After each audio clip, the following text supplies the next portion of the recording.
हल्द्वानी के राजपुरा गेट के पास गोला नदी से सटे जंगल में एक 12 वर्षीय मासूम से दरिंदगी की सारी हदें पार कर दी गईं।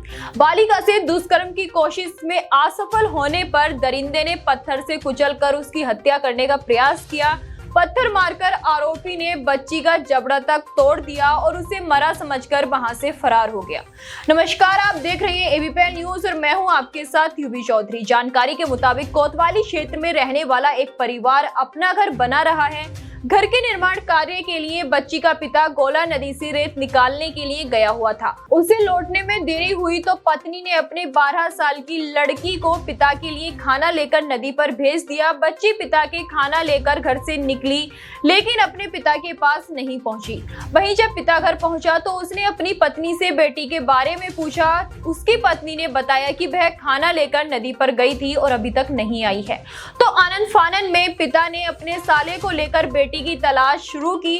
तभी गोला नदी के किनारे जंगल के पास बकरी चरा रहे माया और उसके पति सुरेश ने बताया कि यहाँ झाड़ियों में एक बच्ची घायल अवस्था में मिली थी, जिसे पुलिस ने सुशीला तिवारी राजकीय अस्पताल में भर्ती कराया है। बकरी चराने वाली माया ने बताया कि उसकी बकरियां चरते हुए जंगल की ओर चली गई थी। जब उसने अपनी बकरियों को बुलाने के लिए आवाज लगाई तो वहां झाड़ियों से बचाओ बचाओ की आवाज सुनाई दी, जिससे वह घबरा गई और उसने अपने पति को वहां भेजा। वहां झाड़ियों में बालिका बुरी तरह से घायल अवस्था में पड़ी हुई थी। तभी क्रिकेट खेलने जा रहे पंकज, संतोष, संजय, सौरभ और उसके साथियों को माया ने रोककर मदद मांगी, जिसके बाद पंकज ने अपने 2 साथियों को मौके पर छोड़ा और अन्य 2 साथियों के साथ राजपुरा चौकी पहुंचकर पुलिस को घटना की सूचना दी।